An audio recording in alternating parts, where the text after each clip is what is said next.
Hello, my quilty friends. It's Stacy of Stacy Creates Stuff, and I'm back with another Maker's Vlog. I have a lot to catch you up on because it's been a little over a month, I think, since my last vlog, but in that time, I have done a lot. Now, I did post on my YouTube channel a bunch of videos for Jolly in July that I did with my friend Lauren over at Garden Girls Studio.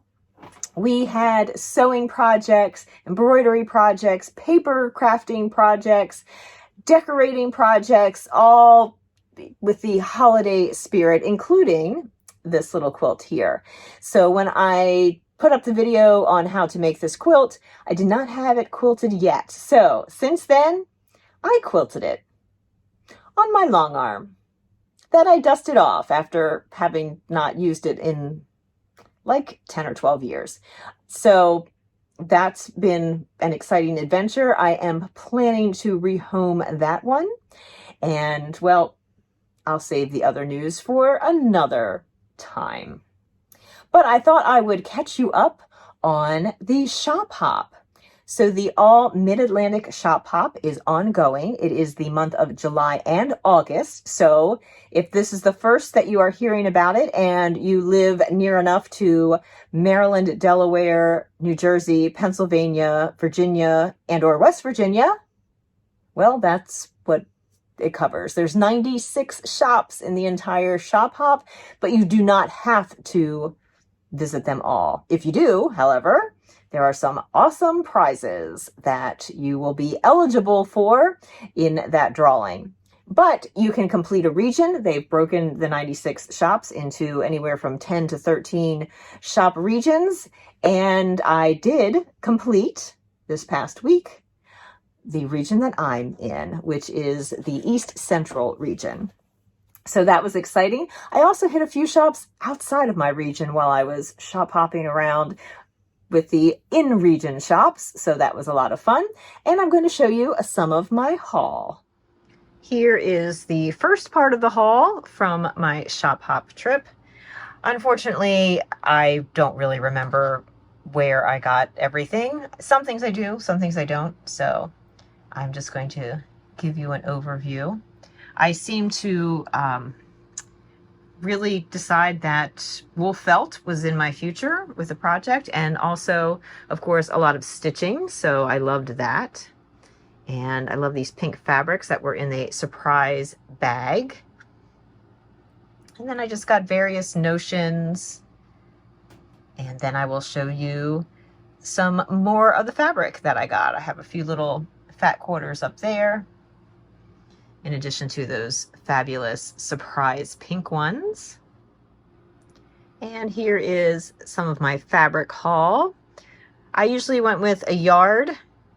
I think I may have gotten 2 on this one.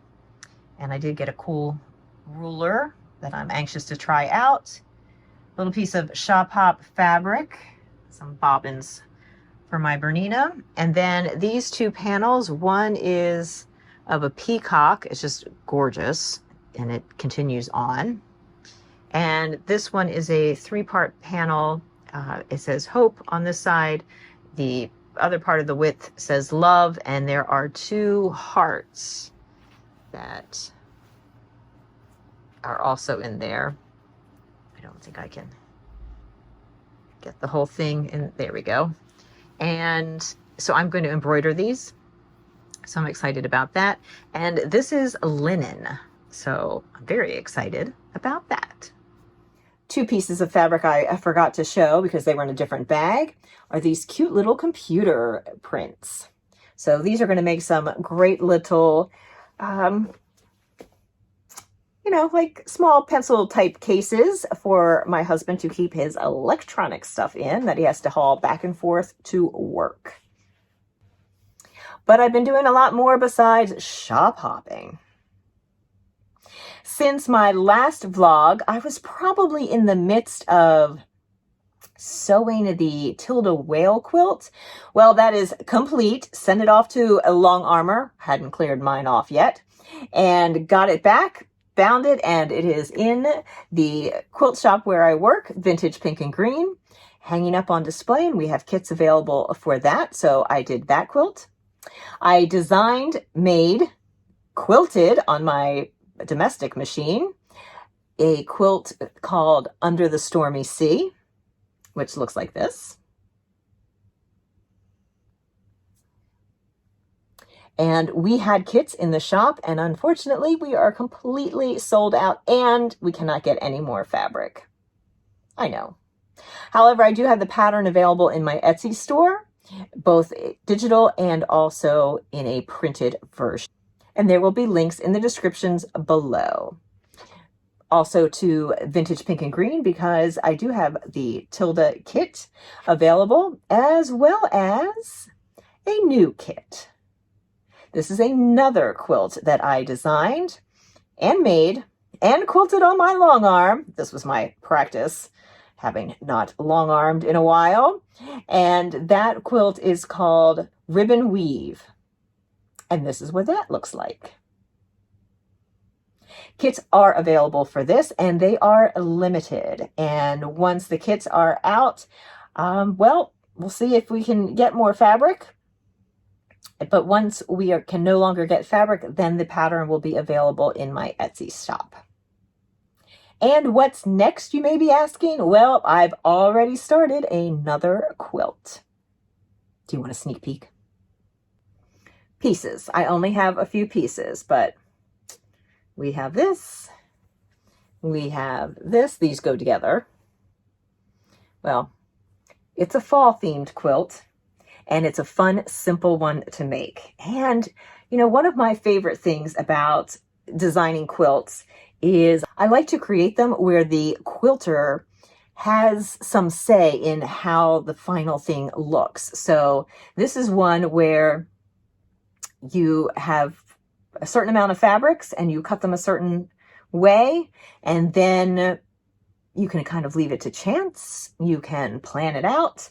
And you can create a really lovely, beautiful quilt, but it gives you a chance to sort of play with where things are positioned, as opposed to having to follow something like this has to go here, that has to go there, that type of quilt. I do enjoy those. Sometimes there's a lot to be said with somebody telling me exactly what needs to go, even if I'm the one telling myself where things need to go. But sometimes I like the ability to change things around and play a little bit. So my new quilt will allow you to do just that. Another quilt kit that I have prepared for the quilt shop is the Tilda sailboat quilt. Now, both the sailboat quilt and the whale quilt feature the newest collection from Tilda, the Creating Memories collection. For this one, I only made a couple little sample blocks, and then one of my coworkers has made the quilt top. It's currently away at the Long Armor, getting long-armed, and should be back hopefully very soon. And I will hope in my next vlog, perhaps, have a little picture of that. I do have a tutorial coming out for how to put the sailboats together. And of course, from that, you'd be able to do an entire quilt. What else is in store? Well, I've been thinking about the next sew along. I did one earlier this year called Patching the Hole in the Barn Door, which was based on a block of the month that I did years ago when I had my quilt shop. And I turned it into a block of the week, because who has an entire year to make a quilt? I need things to move fast. I'm like a quilt a week kind of gal. So this new series is going to be one of my favorites. Again, I'm reviving a block of the month that I designed many years ago. And, well, there'll be more information coming about that. I'm hoping to start that probably in September, which is sooner than I'd like to admit. And maybe it'll be cooler then too. Well, that is my little update on what I've been up to. So as you can see, I have not been sitting idly by in the sun. Can you tell I'm totally pale? Instead, I have been sewing away. Many of the quilts that I've mentioned, I have video tutorials for, so all the links are in the description below. And for this particular one, the ornaments, little ornaments wall hanging quilt, which could also be a table topper. I am having a special pattern that kind of takes this one to a new level for my Patreons. So if you want more information about becoming a Patreon, it's a simple membership that is a low monthly fee per month. Link in the description below. Thank you for popping in and joining me to find out what's new. And if you're looking for another tutorial, check out this one.